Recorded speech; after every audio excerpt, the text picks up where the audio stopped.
2 दिन का जो मंथन होकर के आया है, मैं अपनी तरफ से नहीं जोड़ते हुए जो हमारी इस सदन ने, इस हाउस ने जो तय किया है, जो बटन पे रखा है, मंच पर रखा है न्याय अधिकार सम्मेलन के रूप में, महाकुंभ के रूप में, मैं उन बातों को दोहराते हुए और समर्थन करते हुए मैं सिर्फ यही बात मैं कहना चाहता हूं कि मित्रों, जो एजेंडा में है और एजेंडा में इस देश में हमारे साथी ने, मैं आज भी वो बात मुझे याद आ रही है कार्यक्रम को देखकर, इतनी पार्टी और इतने नेता को जो यहां इकट्ठा किए, जो एक शेर, मुझे एक बात मुझे याद आ रही है, आसमां झुक रही है जमी पे, आसमां झुक रही है जमी पे, ऐसा ऐसा मिलन हमने देखा कहीं यहीं पे। ये कार्यक्रम देखकर मुझे लगा ये बिल्कुल, ये जो आंदोलन है ओबीसी का, एससी का, एसटी का, एनटी और डीएनटी का, ये बिल्कुल क्रांति का रास्ता पकड़ रहा है। 24 घंटा आंदोलन में पत्रकारों को खड़ा रहना मुस्तैदी के साथ, 24 घंटा इतने सारे नेता और कार्यकर्ता तपती धूप में अड़े रहना, ये बिल्कुल संकेत दे रहा है कि आने वाला समय में, आने वाला जो समय होगा, ये रामलीला का मैदान नहीं होगा। जब क्रांति के रास्ता खुलेगा तो ये बुद्ध लीला और प्रेम लीला का मैदान बनेगा। ये रास्ता खुलता हुआ दिखाई पड़ रहा है।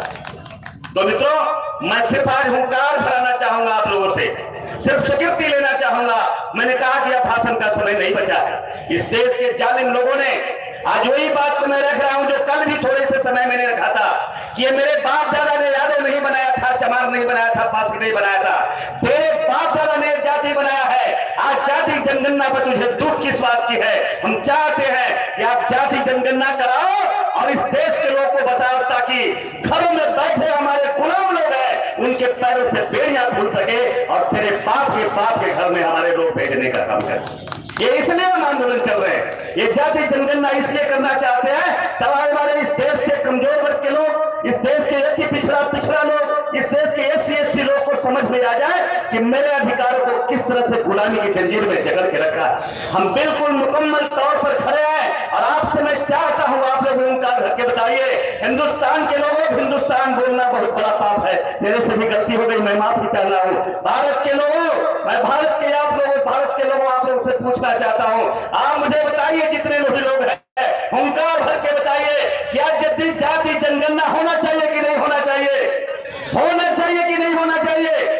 जाति जनगणना होना चाहिए। और मैं कहता हूं, एक जाति जनगणना तभी होगी जब इस देश में बेईमानी से देश के लोकतंत्र और इस देश के जनादेश को हत्या करके आज इस देश के सत्ता पर जो बैठा है आरएसएस मुखौटा बन करके, उसे सत्ता से हटाना पड़ेगा। और इधर इस सत्ता से तभी हटेगा जब ईवीएम से भारत में नहीं, बैलेट से चुनाव होगा, तभी इस देश में सत्ता हमारी आएगी, तो हम जनगणना करा पाएंगे। और जो खराब खुद खाकर बहुत जो न्यायपालिका की बात आपने कहा है, मंच पर कहा है, मैं काट नहीं कर रहा हूं, मैं कंक्लूड कर रहा हूं, लेकिन एक बात भी आज भी मैं कहता हूं, ये न्यायपालिका मेरा कहां है? आप लिख दो, आप अपने मीडिया से कह दो।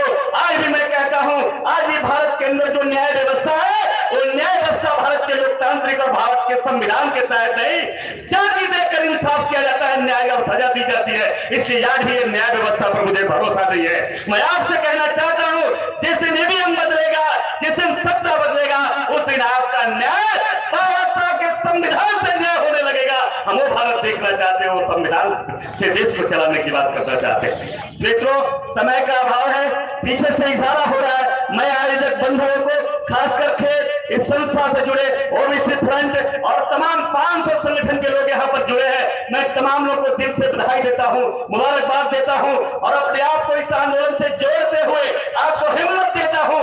आप तैयारी करिए, 24 से पहले का भी तैयारी करिए। मैं भी एक भाई, एक बेटा आपके लहू में मिला है, आने वाला दिन होगा तो मैं एक टेलर जरूर आपके सामने पेश करूंगा, ये मैं प्रॉमिस करके जा रहा हूँ, वादा करके जा रहा हूँ। लेकिन एक बात मैं आपको कह रहा हूँ, आप मुझे बताइए, जो 24 इतनी बड़ी चुनौती है, मीडिया के साथियों आपकी भी चुनौती है, आपका मीडिया